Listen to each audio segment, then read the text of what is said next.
Some stories take root in the tabloids. Some are whispered through palace corridors. And then there are the stories that, no matter how many times they're recycled, reveal far more about the insecurities and motivations of the people spreading them than about the targets themselves. Today, we're diving into one of those stories, a story currently making the rounds with feverish excitement. The claim that Prince Harry and Meghan Markle are shaking in their boots, terrified of Prince William and scrambling to cash in before he strips them of everything they have left. According to tabloids, insiders, and a pipeline of anonymous royal experts, William's alleged wrath is so intense, so thunderous, that the Duke and Duchess of Sussex are supposedly losing sleep, desperate to milk their titles before the Prince of Wales swoops down with a sword and hacks away their identity, their relevance, their careers. And of course, the tabloids expect us to believe every breathless word. But here on the Sussex Insights, we don't play that game. We ask questions. We use logic. We trace motives and we follow the money. So let's examine what's really going on. Not the palace fantasy, not the tabloid projection, but the structural, political and historical forces driving this sudden obsession with titles, fear, punishment and power. Let's start from the beginning. The story that ignited this latest wave comes from a string of sensational reports claiming Harry and Meghan are terrified, yes, terrified of losing their royal titles, especially since Prince Andrew's Duke of York styling was recently removed by his brother King Charles. According to these reports, this has sent the Sussexes into a spiral. But let's pause. Why would the Prince of Wales, a man who is not the monarch, be in charge of stripping anyone of anything? He can't. He doesn't have that power. Not legally, not constitutionally, not practically. But power doesn't need legality. It only needs perception. This is the heart of the narrative the palace wants out there. William is powerful. William is punishing. William is the future king. Fear him, respect him, bow to him.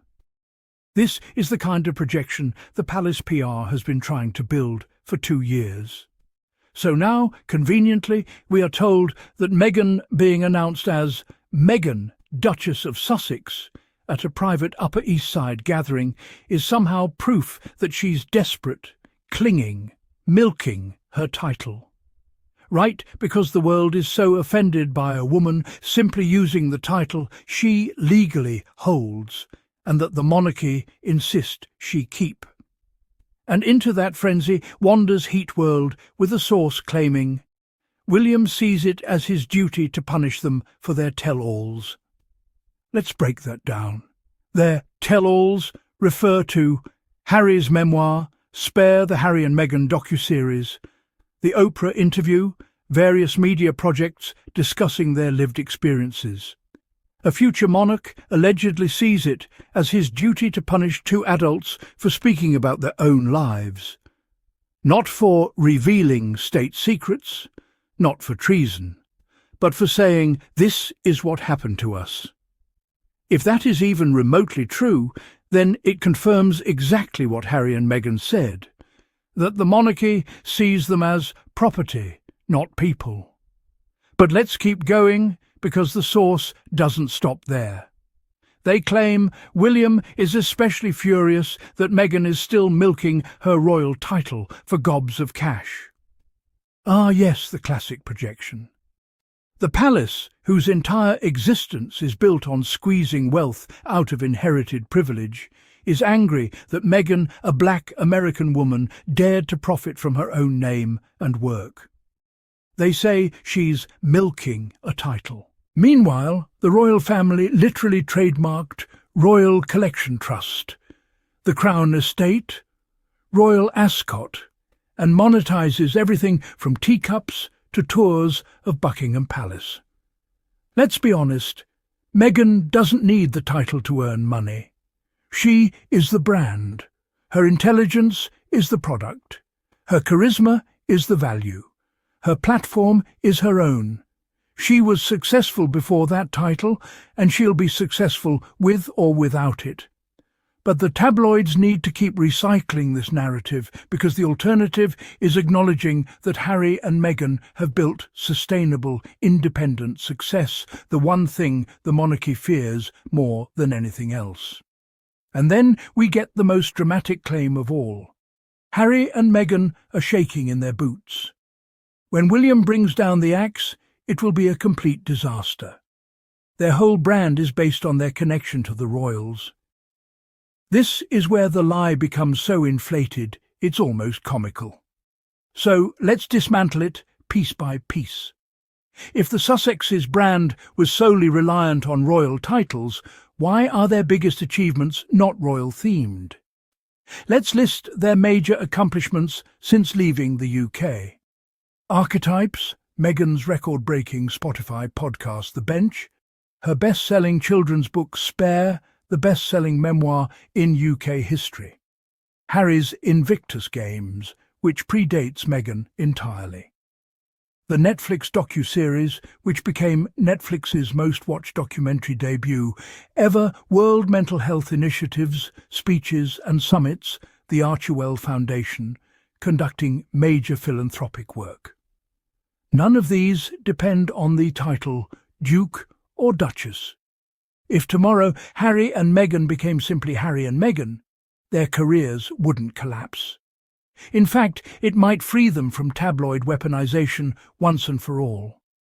The truth is this: the palace and the press need the Sussex titles far more than Harry and Meghan do.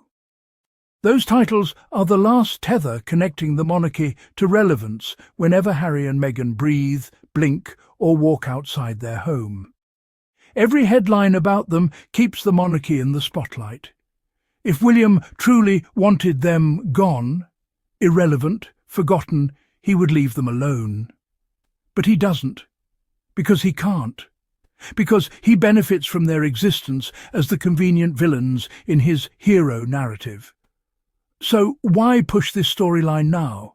Why all this sudden hysteria about titles, fear, wrath, and punishment? Because something happened in the last few months that the palace did not expect. Harry and Meghan's public image began trending upward, naturally, authentically, globally, without any orchestrated PR. Their appearances have been polished, effective, charismatic. They've been working steadily, not loudly. Meghan's new ventures are being received positively. Harry's advocacy is gaining traction. Invictus continues to shine. And then there's the biggest shift: public fatigue with the British monarchy's hypocrisy. The royal family is facing declining approval ratings, fading global influence, diminishing youth support, growing calls for transparency, mounting criticism of the taxpayer-funded monarchy, scandals across multiple senior figures. So what do institutions under pressure do? They manufacture an enemy. And that enemy is always the Sussexes. The William is coming for their titles. Narrative is nothing more than a pressure valve, a distraction. A way to recast William as a decisive, powerful leader during a time when his leadership has been anything but visible. The story isn't about Harry and Meghan's fear, it's about William's insecurity. And the press knows that fear sells better than facts. Now let's talk about the supposed punishment William is allegedly plotting. We're told William thinks Meghan and Harry are grifters who deserve consequences. If that is how the future king views two individuals who built independent careers, then it reveals something disturbing. The institution sees independence as betrayal. Harry and Meghan refuse to be controlled, they refuse to be silenced, they refuse to be abused for profit. So for the monarchy, that is unforgivable.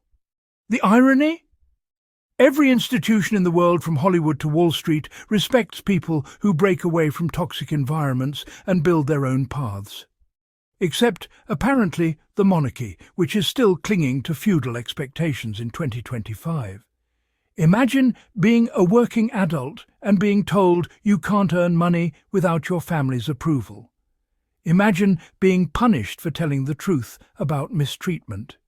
Imagine being accused of grifting by people who live entirely off taxpayer funds, inherited palaces and sovereign wealth. The projection is staggering. If anyone in this story is shaking in their boots, it's not Harry and Meghan. Here's the uncomfortable truth the British press will never admit. Harry and Meghan have already won. Not in a competitive sense. This isn't a race, but in a freedom sense.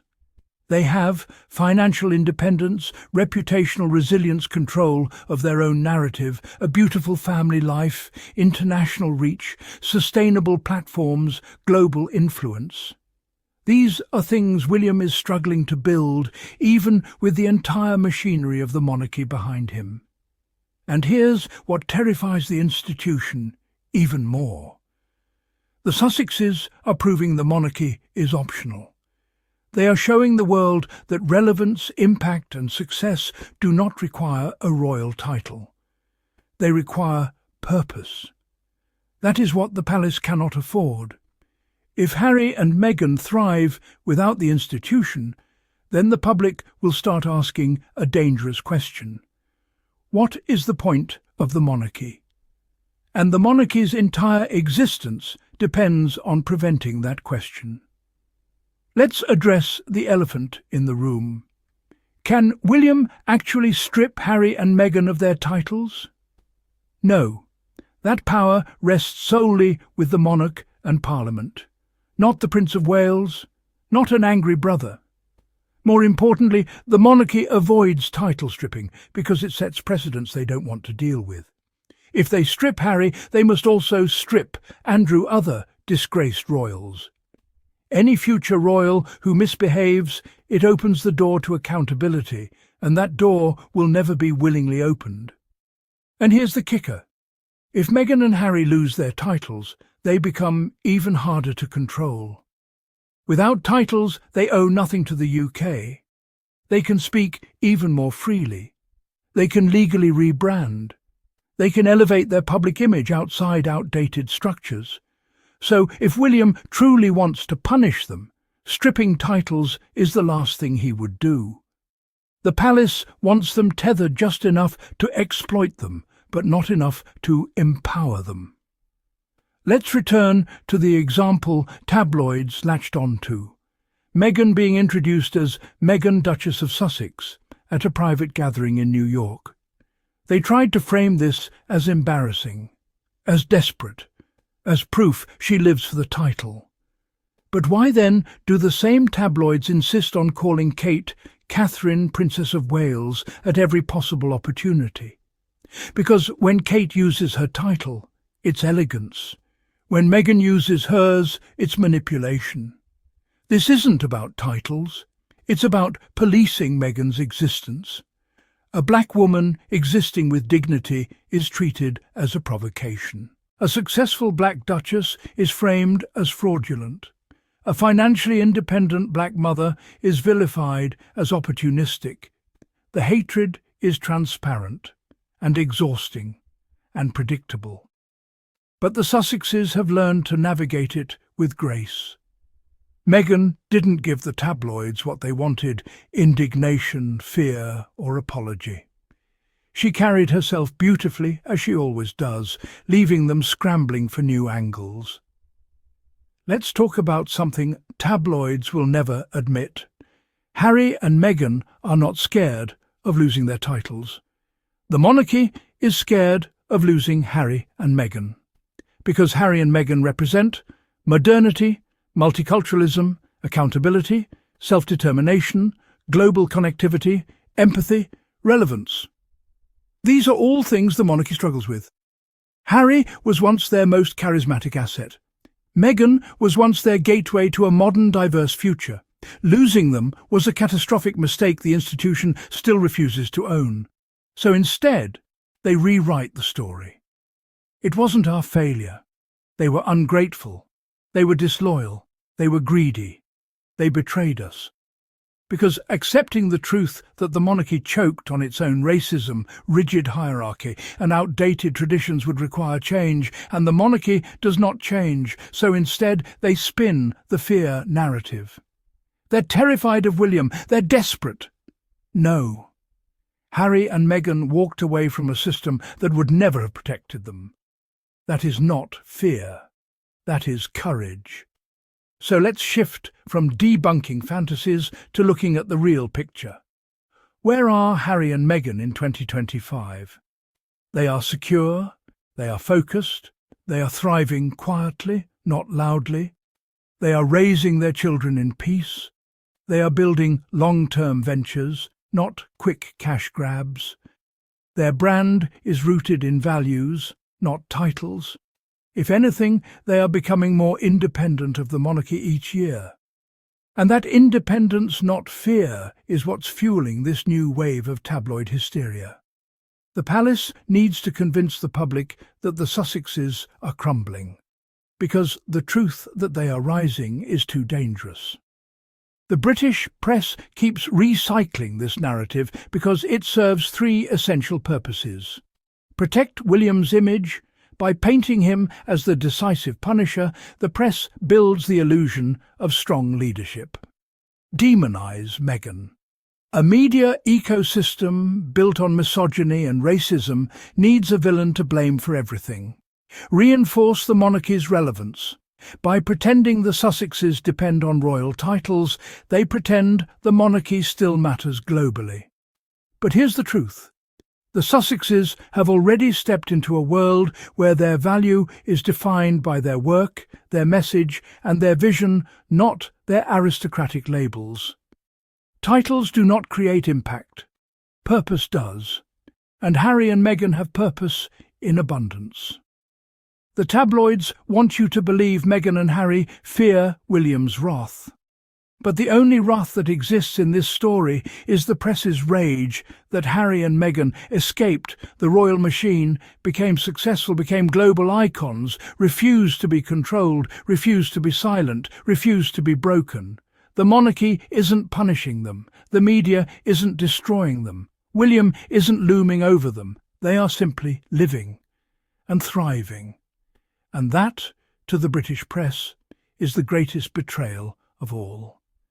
So, no, Harry and Meghan are not shaking in their boots. They are walking forward confidently, purposefully, and independently.